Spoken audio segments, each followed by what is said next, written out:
Robin Report CEO series. I'm SP Raj, Chair of the Marketing Department and direct the Snyder Center for Innovation and Professor of Marketing at the Whitman School of Management at Syracuse University, and proud partner of the Robin Report for this exciting forum. Today, we have Robin Lewis, founder and CEO of his namesake brand, The Robin Report, and Pete Nordstrom, President and Chief Brand Officer of Nordstrom. Nordstrom is one of the most prestigious names in retailing and one of the very few family-owned brands leading the industry. Pete is a fourth-generation leader of the Nordstrom family and began his career in the stockroom of his family's downtown Seattle store. He worked in sales and stock through high school and college, and the rest is history. We'll let these two industry experts dig into the power of customer service, an empowered workforce, and localization as a strategy for the future of retail. We'll have a Q&A later, so please submit your questions in the chat box at the bottom of your screen. Robin, it's all yours. Thank you. Thank you, Raj, for a very kind introduction. And Pete, I'm honored once again to have this time with you to talk about undoubtedly your favorite pastime in life, which is Nordstrom. Yes, thanks, Robin. Yes. How surprising. Anyway, since we all know that a picture is worth 1,000 words, we do have a few images of your full line rack and now Nordstrom local stores and some views both inside and out. You know, you guys, I think, have a great approach to design that creates almost a gallery feeling instead of a retail store full of stuff, which I talk about often. Got to get out of that. Anyway, the new Manhattan store is terrific. It's full of light and space. It's a complete 180 degrees from the traditional dark, kind of low ceiling, old fashioned department stores. Actually, you know, the store is a happy place. And of course, it's made all the better by your associates, the services team that I say is the nicest in the business. So these store images kind of bring the Nordstrom philosophy to life, in my opinion, that you as a customer matter big time.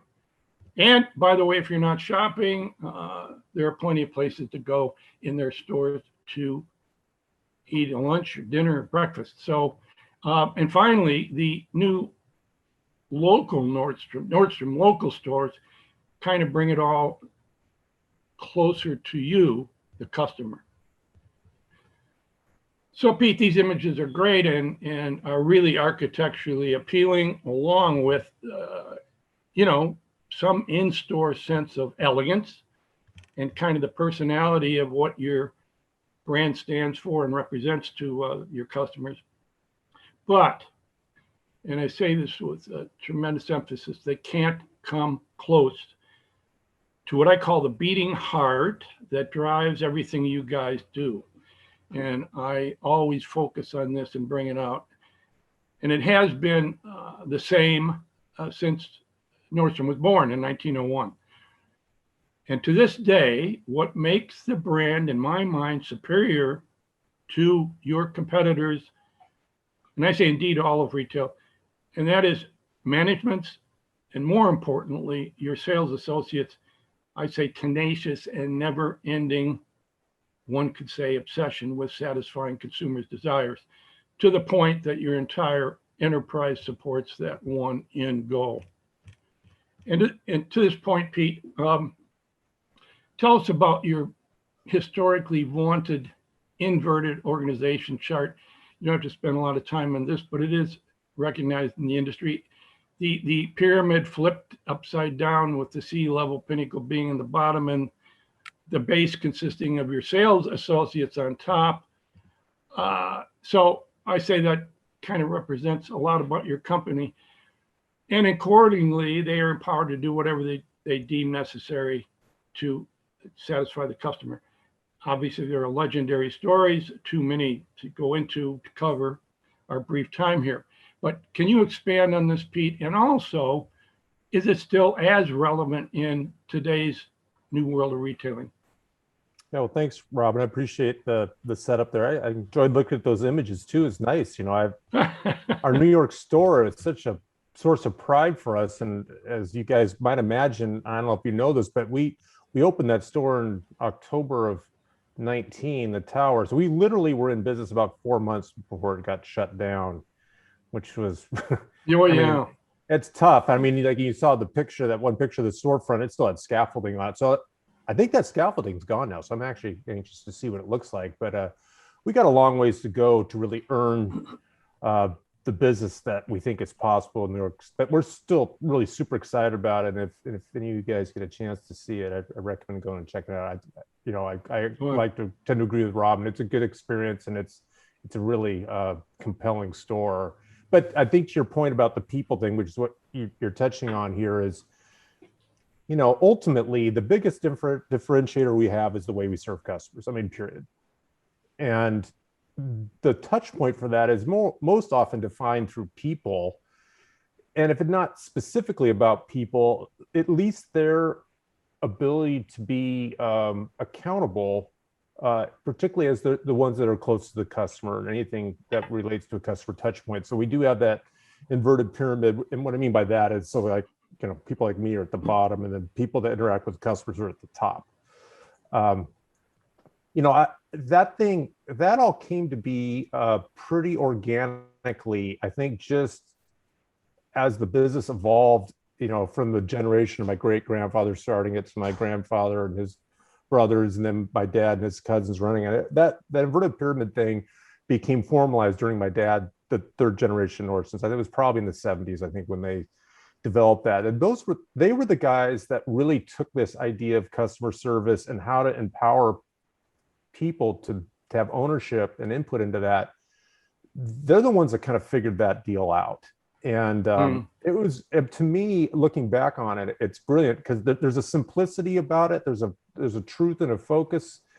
And I think the fact that it is simple and illustrative of what we're trying to, it automatically kind of gets people to have skin in the game, which, if we got 50 some odd thousand employees, if we have 50 some odd thousand employees feeling some sense of ownership or accountability for whatever it is, not just their personal reputation, but what Nordstrom's reputation is, and that's powerful. Now we don't bat 1,000 on that stuff, but certainly that's the spirit of intent. And while our practices have changed a ton, particularly over the last 20 years or so, we can talk about that. I think the spirit of the thing is the same. And my brother Eric and I work really hard on trying to keep that simple focus there, even though in a lot of ways the business has become much more complex and there's all these tactical practices that have evolved and changed.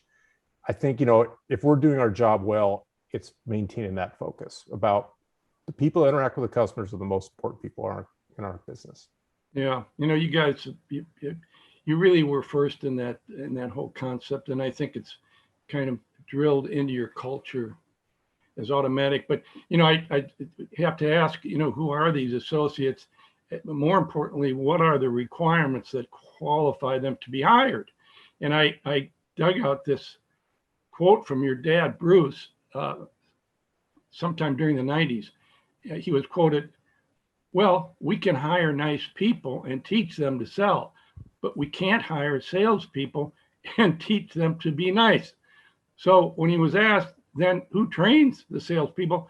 Your dad answered, their parents, which is incredible. So anyway, so this. Well, yeah. I mean, the fact is the business has become more complex, and there's a big part of our operation that isn't about helping customers directly, but it's about all the process that happens behind the scenes to ensure expedient and compelling offer. And that's not trivial stuff. So, yeah, I mean, if you're going to be working at Nordstrom, the front lines, or in a store, or anything helping dealing with customers, I think that's absolutely right. It's not rocket science. You've got to have people that intuitively, though, want to help customers. They buy into that idea. It makes sense to them. They like it. They like people. you can't teach that stuff very well. You could have the world's smartest person, but they just don't want to be bothered with dealing with customers. And I'm sure, many people listen to this call, you've had jobs or experience interacting with customers. It's not always easy. I mean, there's a lot that's really great and wonderful about it, but there's a lot that tests Yeah.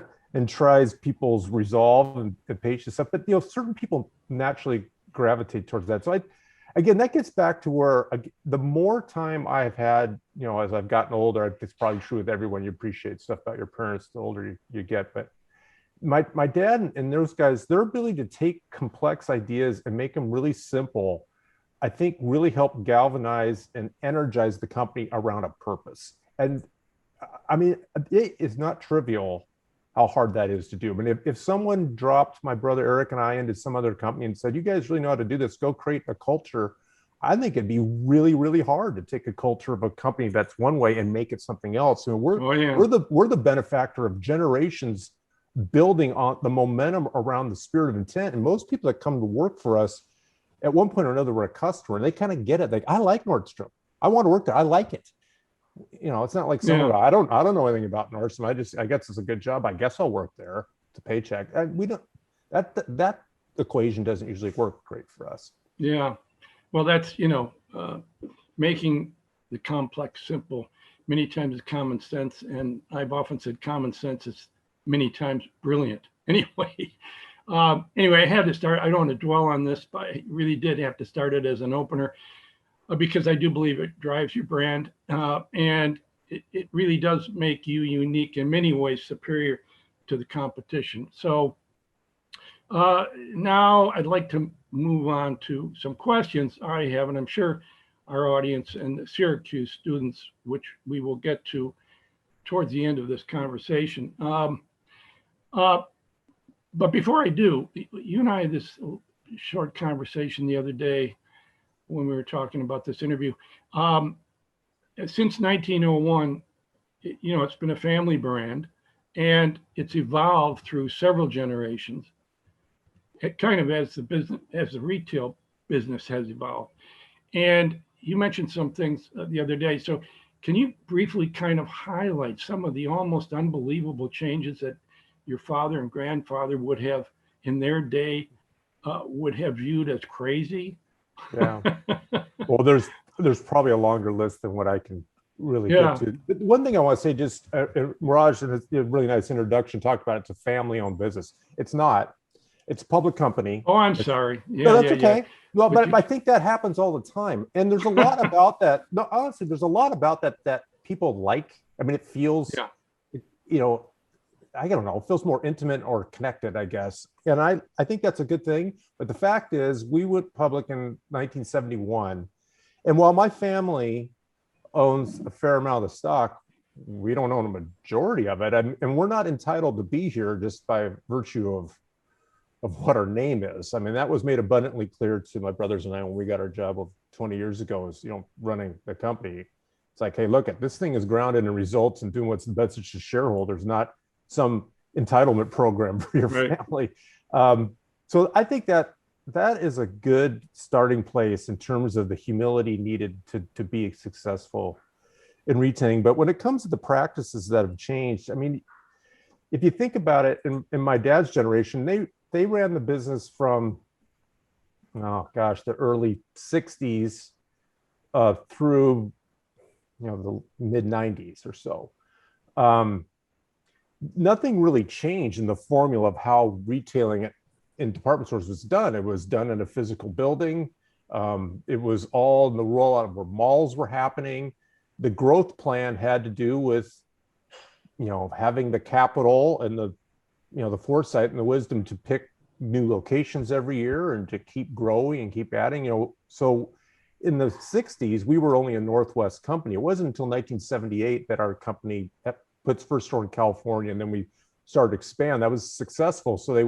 But that became their formula, and it was tried and true, and it worked. And they just kind of kept growing. And by the time they were leaving the business, all of a sudden it's like, there's a catalog business that we kind of got into because that became a thing. And we were pretty much then in all the different regional places. So it's not really clear how we're going to grow. And then quickly, catalog gave way to internet, and, and that whole thing is just completely different than anything I was ever around, like, in the 70s and stuff, growing up selling shoes and stuff in the store. And so that kind of goes without saying. And right now we do over 50% of all of our business is done online. So, when people talk about us being a department store, I mean, the fact is over 50% of it's done online. So it's not like we've got some kind of legacy program about preserving physical stores and malls. I mean, they're great and they're part of the formula, part of the equation for us, but we've had to evolve and just be more than that. So that's number one. But then I think in terms of what happens in the stores, and Rob, you and I talked about this a little bit, if you're going to be in business today in the kind of stuff that we carry, where we're really trying to satisfy and compel customers to buy something for $15 and something for $15,000, we have that breadth of offer in our store. And to do it, you've got to build in a lot more flexibility into how you work with brands, because they don't operate the same. I mean, if you're working with Chanel, to be clear, Chanel calls the shots on how you're going to sell stuff and where it's going to be and how it's all going to go. They just don't come to us and say, well, Nordstrom, you're great. Here, buy whatever you want and let her rip. They have a lot of say in that. There's a lot of control that goes with that, and they're good at it. And there's a lot of scarcity and, elevated kind of service touch points that are built into their whole proposition. Right. And that's just one. I mean, I could name several, but in my dad's era, it would have been nearly impossible for them. I mean, they had a couple of these things, but for the most part, nothing that would have been what is known as a concession, where the brand comes in and essentially operates out of your store. They would have never given up that control. There's just no way. And, when we decided we wanted to be a more meaningful player in the designer business, again, we were in it, but not as much as we could have been. And this was now 25 years ago. It was really kind of my responsibility. It became clear, if we didn't play ball according to the way that those prestigious, designer houses wanted to do it, we were never going to get the distribution. It wasn't going to happen. They weren't going to sell us. And it didn't serve us well to be all proud about a principle that probably wasn't in the best interest of customers. I think at a certain point, we have to say, if we're going to be in this business, and let's be clear, customers want to buy this stuff from us, we got to figure out how to do it. And so that's how that journey all began. And right now we do over $1 billion a year in designer business. It's a big growing part of it, even during weird economic times. It's a great business to be in, but we would never be in that business if we didn't evolve our beliefs around and practices about how we offer products. So that would just be one example. Yeah, well, the other one of them that you mentioned the other day was like if you had a competitor's brand, with it, like Brooks Brothers or something like that, and you said to me, your father would have said, "Are you crazy?" Well, he was. I mean, if you think about it, in their generation, brands were not retailers. They were brands. They sold to retailers, but very few of them had their own store. I mean, there may have been some verticals like the Gap or the Limited, but they weren't selling anything to anybody else. They were a competitor. They were a retailer. And now, literally, I mean, any brand that's a worthy brand is also a retailer. They're selling direct to customers online. They may have some stores too. And so I get, again, and my dad and his relatives' way of looking at it, they would say, well, that's competition. So let me give you an example. A few years ago, we were able to start carrying Madewell, which is a brand that was a division of J. Crew and Mickey Drexler. I mean, total legend in our industry. I got to know Mickey, and I said, it'd be awesome if we could carry these brands in our store. And he quickly realized that it wasn't a competitive thing. He says, we have customers that love our stores and they love Madewell and stuff. But he goes, you guys have 30 some odd million customers, and they may not be walking down the mall to come to us, but they might really like to buy it from you. And I don't think that's going to be, at the expense of what we're doing there. So, we just agreed, let's give this a try. And what happened was, so many of our customers said, man, this is great. I can now buy my favorite brand in my favorite store. And it was a win-win for everybody. But again, I think the knee-jerk reaction of my dad's generation, I'm not pinning it specifically on them, would be like, no, those guys are the competition. Why would we sell their stuff? And so, but again, that's we had to change practices to basically say, look, we want to carry the world's best products, world's best brands, and let's figure out a way to do it. And now that doesn't always work for both parties, but when you start from that premise, it sure opens the door to a lot of possibilities. Yep. And your consumer, your loyal consumers go to your brand. Your brand means something to them, and they love your brand. And the point about bringing the best brands into your store and online, it should just make them love you all the more. Well, that's the idea. I mean, if we can take the friction out of it, and first of all, it's the nature of what a department store is that it's a one-stop shop. You can buy a lot of different things. So when people say, well, department stores aren't necessary anymore, but that would mean then that people have to go out and go to a bunch of different places, even if it's online. And you guys know this. I mean, to have to okay, now I'm leaving this site. Now I'm going to another site. Now I'm leaving that site. And I got another login and a password and a rigmarole. And, it's certainly doable, but it's not frictionless and it's not convenient. So if we could offer the best the world has to offer, we can get that customer that comes and goes, well, I mean, I'm really here to buy a jacket for myself, but while I'm here online, I guess I need to buy some kids' socks because they're going to camp, and I guess I got to buy my husband's shaving cream he likes or something. And then before you know it, and because it's convenient, because customers trust us and like us, and because we have, a good functioning, high functioning website with good selection, all of a sudden, we become a compelling choice for people if we do it right. Yeah, and I want to move on quickly, but the one point I want to make here is that what we just touched on here, Pete, and this better than I do, is a future which is just emerging. It's just beginning, what we're talking about here. And that is, the fact that you can bring any brand, any product that aligns with your customer group onto your platform and sell it. So, but I don't want to dwell on that. And when we get into your strategy, we're going to be talking about other elements of this. I want to dive into your recently presented strategic positioning direction, which also I think informs your future to a certain extent. Our marketing piece for this forum, for this interview, was a one-word description, localization. And of course, I make that synonymous with the current buzzword, personalization, which I've written a lot about, and even associating it with you guys. Indeed, I do believe that personalization is the next big thing. Actually, it's now the big thing. So, which, given what I just opened with, fits kind of perfectly into Nordstrom's wheelhouse. And accordingly, I wrote an article saying Nordstrom's new game plan with the subhead, quote unquote, closer to you. And you guys said this is more than a marketing campaign or a slogan. So can you explain its objective and how, in fact, it literally brings all of Nordstrom's assets closer to each and every one of your customers? So. Yeah, I think it starts from a customer point of view, and I think your point is right there, Robert, about personalization and stuff. But ultimately, if you look at it from a customer's point of view, they're looking for, does this place know me? Does it resonate with me? I mean, does it make my life better? Do I feel good shopping there? Does it make me feel good like what I'm buying?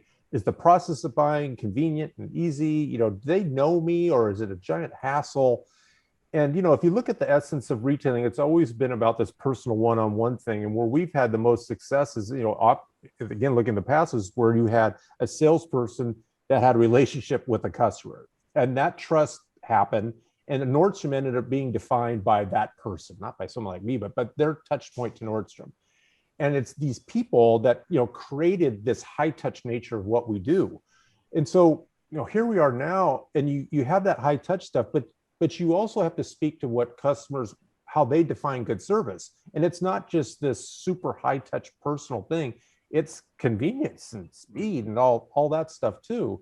So what closer to you is taking all the assets that we have. We have physical stores we have people, we have digital assets and functionality, and we've got, distribution centers, fulfillment centers, and how can we bring all of that in a seamless way closer to customers so they can access the breadth of what Nordstrom has to offer easily, in kind of one click or one visit, and get the benefit of all the things that we do, rather than having to, kind of like we talked about, the inconvenience going to multiple places and then stuff coming from all over the place. So if you take, like our market strategy is really where the closer to you idea started from. So you take a market like Los Angeles or something, I don't know, what do we have? 16 stores in the greater Los Angeles area. And, we've got a couple locals, and we got all this stuff going on. And so if you're buying something online, the best way to do that is to say, well, you live in Los Angeles, let's see if that item is actually in one of the stores in your area, because that way we can get it to you in a day. If it has to come from Cedar Rapids, Iowa, or Pennsylvania, or other places where you have fulfillment distribution centers, it's going to take more time. It may not be as convenient. There's really, it's going to come straight to your house. But if we say, look, you live in this area, what would you like to do? Do you want to pick it up at a store? Do you want it delivered to your house? Do you want to get it in a day? I mean, all these kind of things. And, I need it. I need to get alterations. Okay, here's a different place you can do that. We can go to a local and take care of that for you. I mean, all the things that we can bring to bear, again, with the combination of all these assets that we have, and bring that closer to a customer, I think creates a lot more stickiness and relevance with those customers. That's what we believe. And I think, again, we get the benefit of not just a super functional, mechanical, automated thing, but all this personal, high touch stuff that goes with it too. We can do both. And that's where we can compete, I think, successfully, which is the pure play guys that do online. And let's be clear about it. Amazon has set the bar for what good online retailing looks like. And we can't say, oh, we ship in a week and a half when they ship in 2 days. That ain't going to cut it. So we have to live within the expectations that people have had, that people like Amazon have created the bar for. But we can bring other things to the party. Like an example, I don't know what the percentage is, but it's really high. It's like maybe half or something like when people want to return something they bought online, they choose to return it in a store. Not because we force them to that, but that's what they choose. And maybe because they know they can exchange it, or it's just gonna be easier and not have to worry about someone picking something up my house. It's on my way to work. Oh, here it is. And that's a great service to people. Amazon doesn't have that capability. So that's how we can be what we do, bring it closer to customers. Yeah, so that's the advantage of having a seamlessly integrated digital and physical world. Also, Rob, that stuff that we talk about, some of our competition looks at that a little bit differently. But there is no doubt that that's the secret sauce for the future, is an integrated, connected, friction-free experience. Well, I hope you read my article that I sent you about Saks. I did. And I'm not going to go in that. I'm not going to go down a rabbit hole. I did read that. I liked it. Anyway, thank you very much. I got a lot of response on that. But now there's two other strategies that you talked about that I'd like you to get into a little bit. You said that you were going to bring your concession business from 5% to, I think, 30%. And also there's this whole thing called drop shipping, which really doesn't define what it is. But will you talk about those two things and what you're doing? And what explain concession strategy. The students may not know what that is. Yeah, I touched on it a little bit when I talked about the Chanel example, but the way most of the big luxury designer guys, Prada, or Gucci, or Dior, Balenciaga, on and on, all these guys, the LVMH group or the Kering group, they tend to prefer a concession. And what a concession means is they own the inventory, and they would actually own the people too. So it would be their employees inside our store with their inventory. But the big deal is they own the inventory, which means what? Positive for you, right? Well, the big positive is they're willing to kind of load up with more inventory. And, if it was just up to us, particularly you're buying really expensive stuff, it's nerve-wracking. Like, geez, I don't know if I can buy this. If they have to mark that $30,000 thing down, that's going to be a killer. Yeah. Because we own the inventory. But when they own it, they may say, I'm going to put that $30,000 thing in there, and if it doesn't work, I'll move it to some other store or whatever. I mean, they'll figure that out. But it's just, in our experience, typically when they own the inventory, they beef it up more, and that's usually pretty good.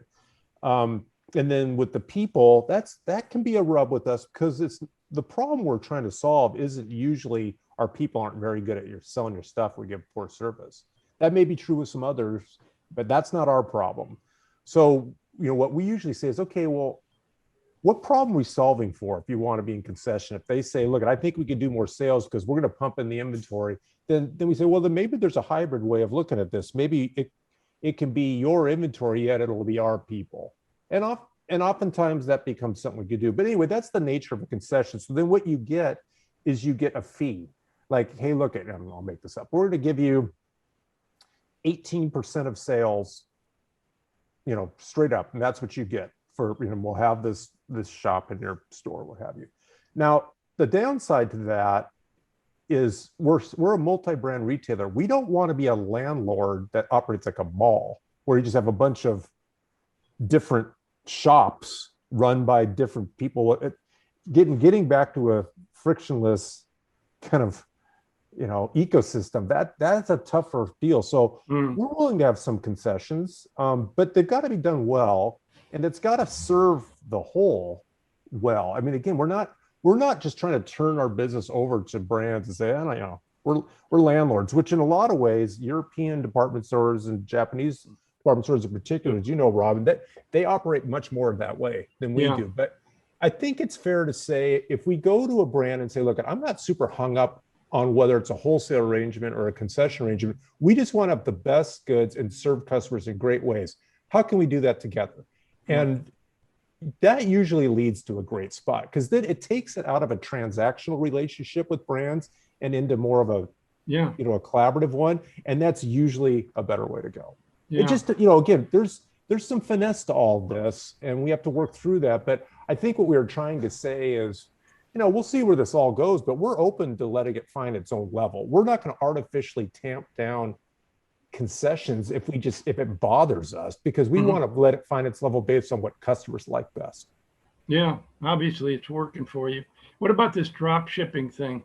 Okay, yeah, so drop ship, what that means is, you would have on our website the breadth of someone's selection. So if you think about a brand, let's take a brand like Burberry. Someone might say, gosh, I mean, Nordstrom has Burberry, that's great. Well, there's no way we would carry everything they have, because that's not a concession arrangement mostly. It's a wholesale. We just can't. But from a customer's point of view, they would expect a comprehensive selection of a brand like Burberry at Nordstrom. So what we talk about is, and this may not be the greatest example, because I don't know if they do the drop ship thing, but we might say, hey, let's light up your entire offer for the season, but we're going to own this amount of it.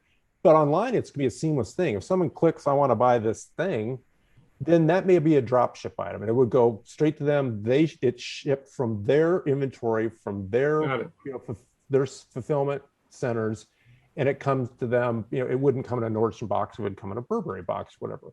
And then we work out in the back end how we reconcile that sale. But it allows us to have access to a lot more inventory without having to actually own it.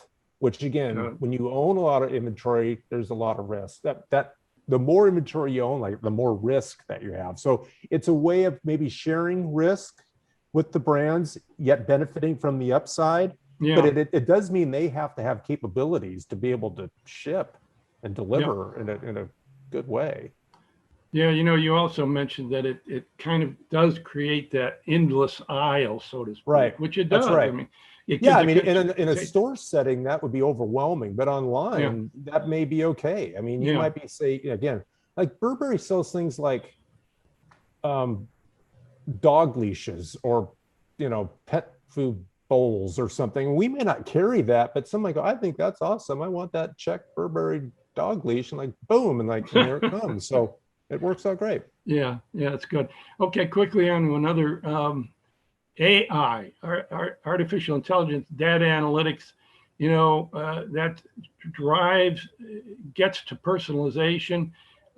Amazon, obviously, from the get-go, was able to know what people wanted before they knew what they wanted. Anyway, so you guys were given a lot of kudos as early movers in technology and the internet. So tell me about AI and data analytics and how you guys are using it, and where would you say you are along the path to being 10, as opposed, as from 1 to 10?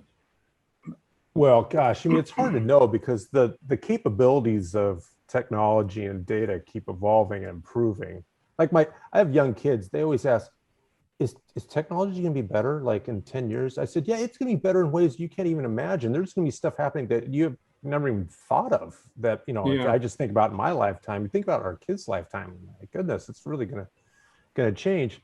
So, I mean, I don't know. We're probably, I don't know, a 2 on that journey. We're not a 10. But I will tell you, compared to where we've been in the past, it's infinitely different. I mean, we use objective data inputs to help solve all kinds of issues and customer problems, whether that's, how we buy, how we allocate, and for sure that it helps indicate that. It helps us personalize, helps us understand customers better when we have good data and information. So I think when you get back to the essence of retailing, there's some of these practices and the control you may have on them there's something there, but for sure, when you talk about having control and having access, data is like, you don't want to give away your data or lose visibility to your data to others. You want to know all your data, what it implies about customers, what you're selling, and all that stuff, so that you can make the best decisions on behalf of your customer. That is a place where I think you don't want to sell that off to somebody else. So it is a big unlock, I think, for us to improve service. Again, if you look at it all through the filter of, if our number one goal is to improve our service every year, one of the ways to do that is to have better data so we know customers better, so that we can personalize stuff for them, to your point, Rob. And that's kind of like the holy grail of all this. Yeah. And also, it's got to affect inventory optimization. Totally. I mean, if you can know what the consumer wants, where they want it, when they want it. I mean, yeah. Well, I mean, we talked about it this morning. We were talking about, sell-through rates. There's objective ways of knowing, is product good or bad? Is it selling? There's objective sell-through rates by week, and we can know things like, seasonality, how it really impacts, or I mean, things like tops to bottoms ratios, or sizes, or colors. In what percentage and ratio do they sell better than others? When I was a buyer, we go, yeah, I know I sell more black shoes than anything else. Maybe it's 2 to 1. And so you'd write your sizes. And then I think I'm going to sell more. I sold shoes, more 7.5 mediums in a women's shoe than an 11 or a 4. But most of it was anecdotal. It was experience. We kind of, we could guess at. But now we know. And so it really helps the efficiency of our inventory models. And I think stuff like, black, it's not 2 to 1, it's like 4 to 1. I mean, it's certain, we were chasing it. We were always out of stock in a 7.5 medium in black, but we had all the weird colors all over the place. And so if you go, it's not so much the case anymore, but if you went to a rack or a clearance sales, you would see the effects of a not well-informed buy, because you have all this stuff that's left over. And people would always come in on the racks like, I see where you got a bunch of orange shoes and different stuff, but do you have this in a black and a 7.5 medium? I'm like, oh, geez. Well, no, I don't. You say you're probably rank at number 2 or whatever it is. Well, a 2 out of 10. We're not a 10. Yeah, 2 out of 10. Okay, but I think that's pretty much where the industry is. I mean, the old legacy, brick and mortar industry is really just beginning to get into analytics and personalization. So, you got your associates on the ground, so to speak, who are talking to these customers. Are you guys trying to find ways of integrating the personal information that the associates getting on the ground with the AI? It seems to me that might be pretty complex, but I don't know. It is. And I don't know. We've not entirely cracked that code. I mean, I think we still have a really good kind of culture of listening and having people, participate in solutions. Doesn't mean they make the decisions, but they can certainly participate in the decisions. So we have a pretty good culture of that. But still the anecdotal stuff, it requires a certain amount of translation and nuance. I think I may use this example with you the other day, Rob, but like, if I'm around in stores and I'm asking salespeople, like, how's it going? Do you like what you have? What's going on with your inventory? Do you need more of this or less of that? I mean, just trying to get them to talk about it.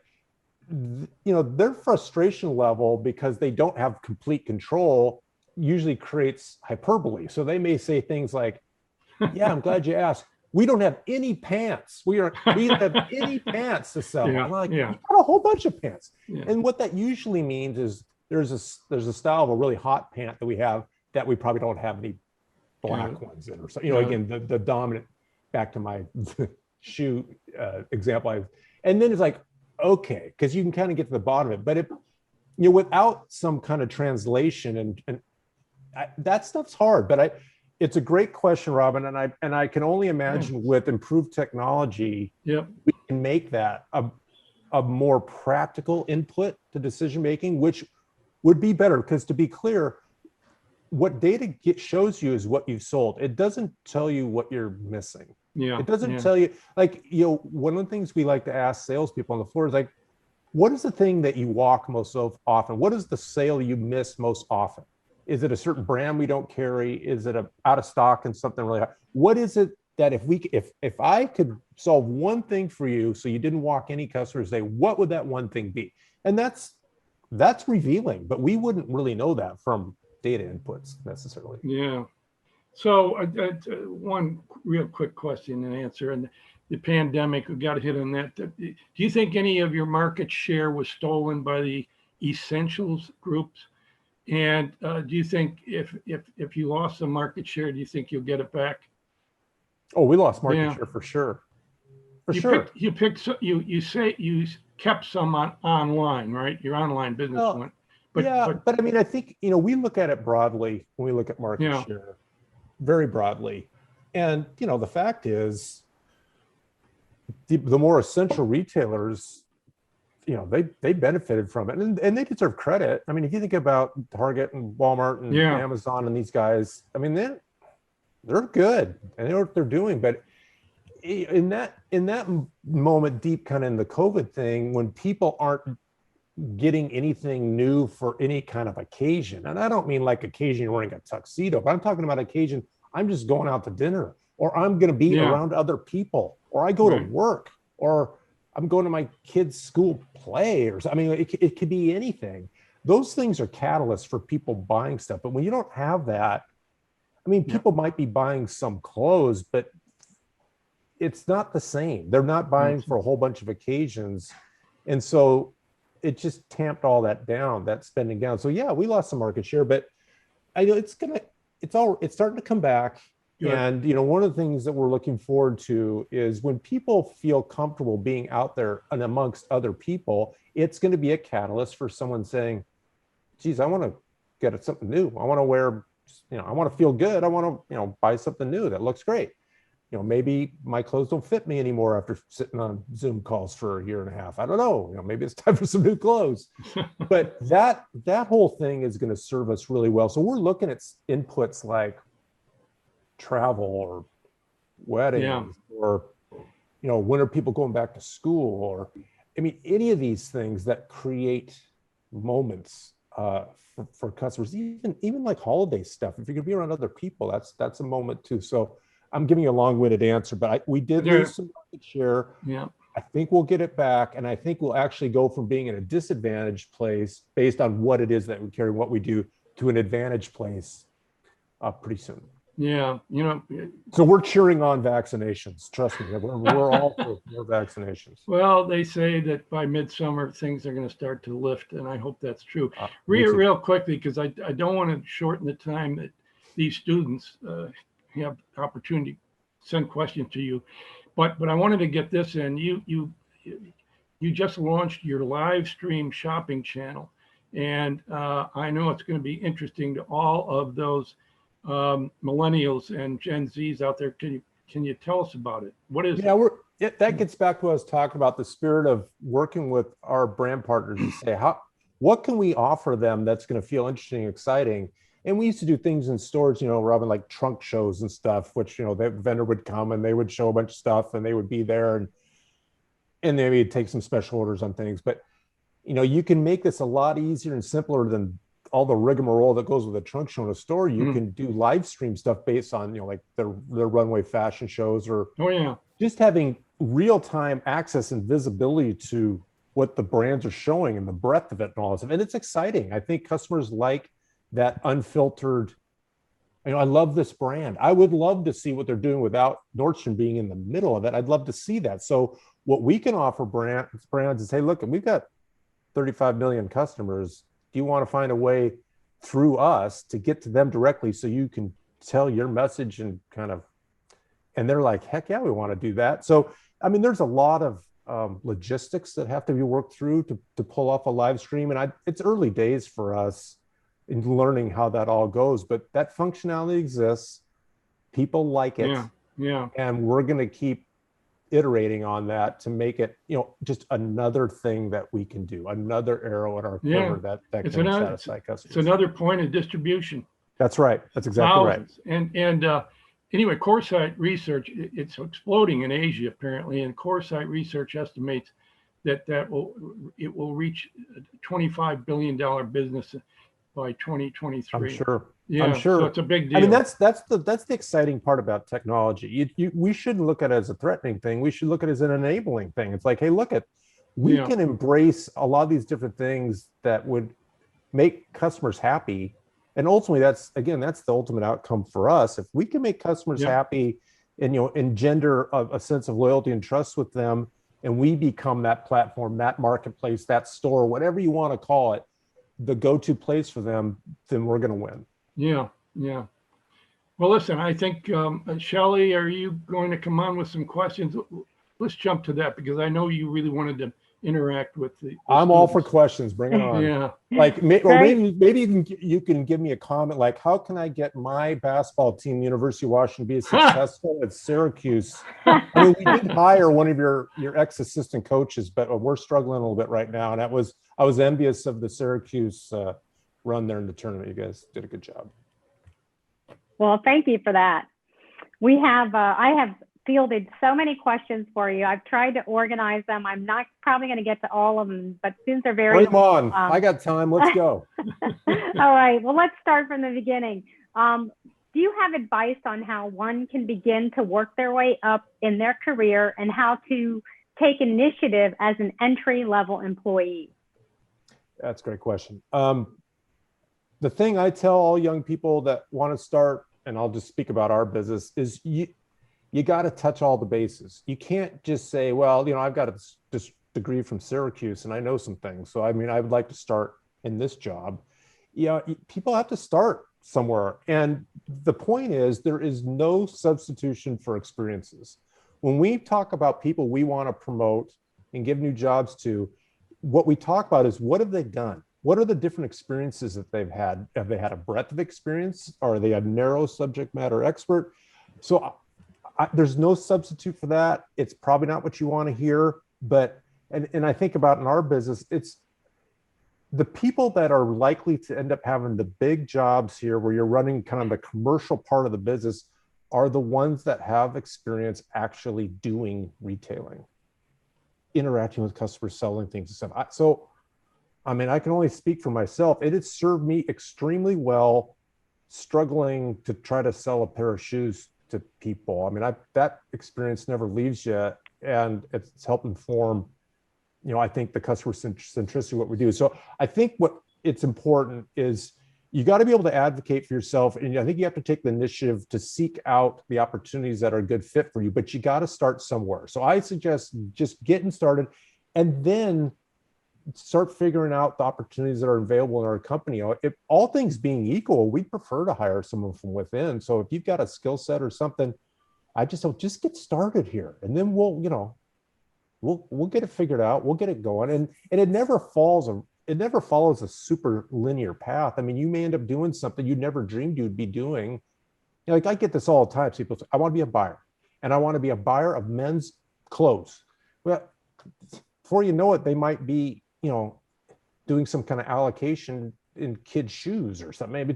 It takes you in different places. And so I would say, be open to those experiences, get experiences, That's what's going to make you valuable. That's the best thing on your resume is having a breadth of experiences working for good companies.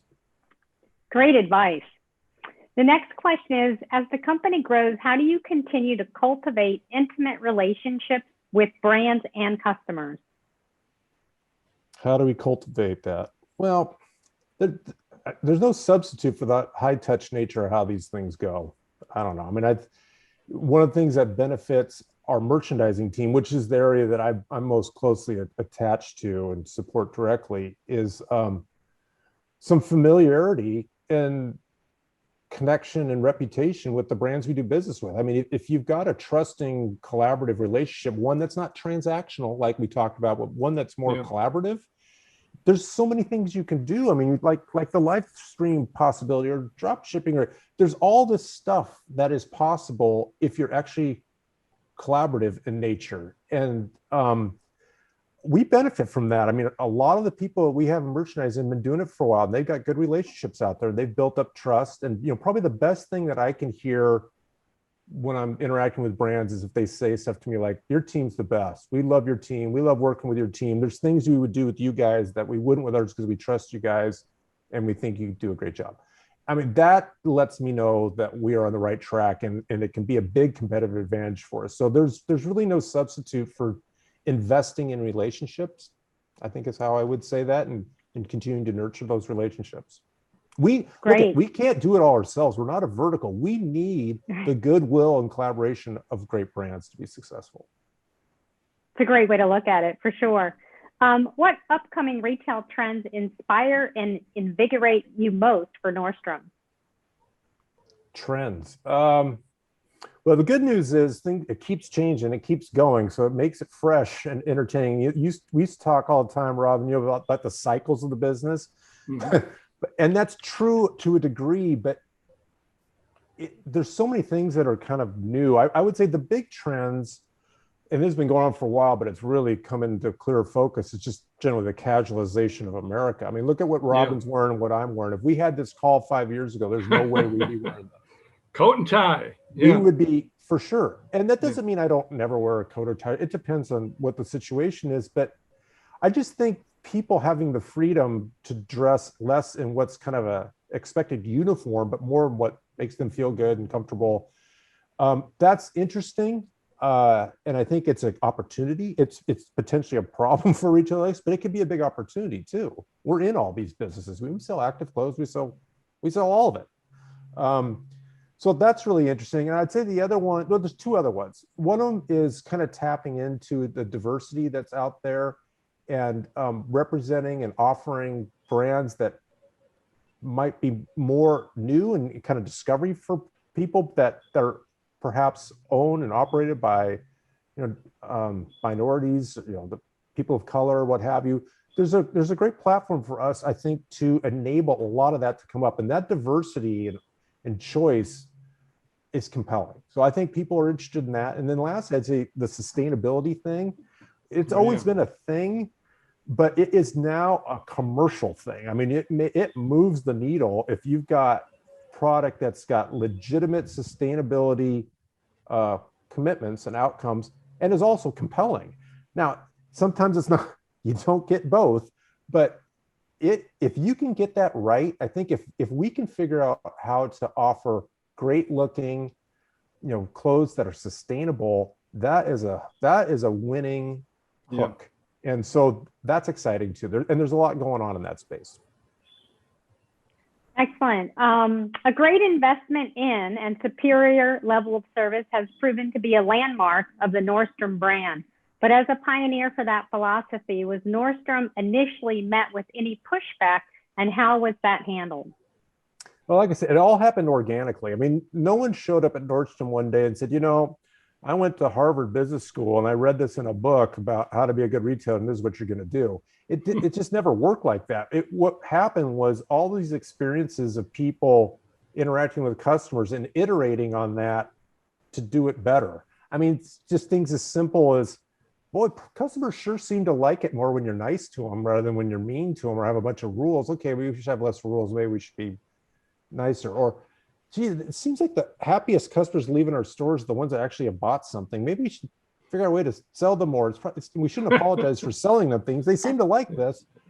Or you like your point about restaurants. Geez, I mean, customers seem to like leave the store to get something to eat and then they never come back. Maybe we should offer them something to eat in the store so they don't leave. And it's just iterating on all that, which has served us really well. And I think it speaks to the humility needed to do this job well. You've got to listen and you've got to be curious and you got to humble yourself that you don't have all the answers. And if you, as long as leadership and everyone up and down our pyramid feel that way, we will continue to evolve in a way that serves customers best. And then, I think the last thing I would say is the consistent focus around every year. Our number one goal is to improve customer service. That's what we talk about. And we should put that as a filter. Every decision-making thing, like, okay, that's interesting, that's great. How's this going to benefit the customer? Yeah. I know that sounds trivial, but I mean, that helps. And that's kind of how we do it. But it wasn't something that all of a sudden just a switch flipped on and now all of a sudden we're going to do this thing. It was like literally generations of evolving the practices of what we do to ensure that it's serving customers well, because that ingredient helps you sell more. Well, here's a great question from one of the students.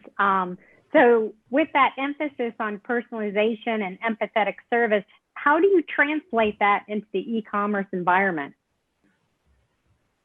Well, again, I think it speaks a little bit to how people define good service, and increasingly they define it by convenience. But the personal that is one of the big things that we talk about a lot. It's like, okay, we could be a very competent transactional site and we can aggregate a bunch of products, but how do we get discovery in there? Because one of the things that's great about a store, you may come in looking for something, but you walked by something else, or someone maybe suggested something that you would never even have thought of. And you're like, that's awesome, I'm gonna buy that.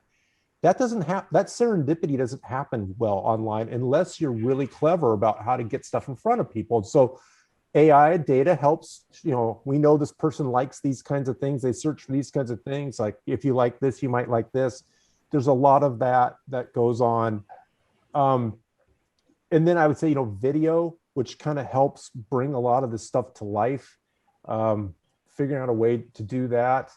So that's kind of the future frontier of how to create personalization online, because it doesn't happen on its own naturally. Again, if you think about Amazon, they are really good at a lot of things. They're not necessarily good about personalization. I mean, you got to figure out how to navigate whether you're buying a toilet seat or a jacket or, a stove. Yeah, I mean, it's like they got all these things, and and you got to, and it's fine. They're really good at that, but it doesn't lend itself to discovery, right? It doesn't lend itself as much to personalization, and we simply have to keep working on that. Matter of fact, I exchanged emails with some people that run our site and marketing day about this exact subject. So this is right front and center of stuff we're working on. Discovery is great. It sounds like Costco's treasure hunt. Well, yeah, I mean, Costco's true. Think about going to Costco. You're going to buy something you had no intention. Like, I really do need that 36 pack of D batteries. I mean, I guess I really need that. Or whatever it is. I mean, those guys are really good at it. They figure out how to display and things that they fill up the basket. That's how it works. That's retailing. Well, I know we're running out of time, but let me ask you one last question about COVID-19. I know you talked about cash flow becoming a quick pivoting KPI, which we know, but what was another or one of the biggest factors or lessons learned getting through that whole challenging time? I know we're not through it 100% now, but what was the biggest takeaway from what you learned last year? Well, there was all the tactical things like cash flow and stuff, but to me, that's not so much the issue. I think it's what's required when you have to do things differently. So all of a sudden we're communicating in this way, which we've never really done broadly and consistently before. You're having to connect and work with people 100% virtually, not sometimes, or 100%. And so it really reinforced, I think, how important it is that you figure out how to communicate with people and how you keep people tied to a common purpose and objective and feeling good about that. It's difficult when first of all, you worry about the existential threats of, oh my God, are we even gonna be in business? What's going on? And then it's like, how do I do my job? And how does this all work? And, I don't know what's going on.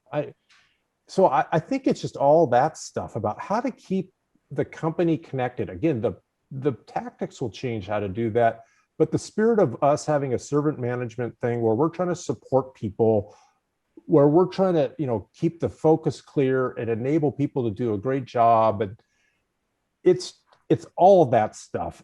I think we learned a lot about how to stay connected. We didn't do it perfectly. We still don't, but it's forefront in the mind that we are not going to be successful unless we can build that purpose and esprit de corps that is really important in a business like ours.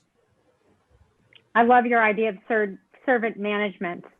Thank you so much for answering so many of our student questions. We really appreciate it. It means the world to them. Well, I'll tell you what, I'm happy to do that. And honestly, I don't know how many people you got in this call. Maybe I'm going to regret saying this, but if anyone that's listening wants to ask me something, you can send me an email. I'm happy to do that. I'm Pete@Nordstrom.com. It's pretty simple. So thank you. I'm happy to do that. If you got any questions or observations for me, that's kind of the benefit of me doing stuff like this. There's a reciprocity to it that I really benefit from too. Pete, Pete, this has really been terrific. And I'll tell you, it totally confirms my opinion. You guys are going to own the 21st century in your space. And I'm really glad that the students out there, I think, learned a lot from you. So thanks again for your time. And I also want to thank our partners, the Whitman School of Management at Syracuse University and Raj. And our audience, thank you so much for attending. Thanks, Pete. Thanks, everybody.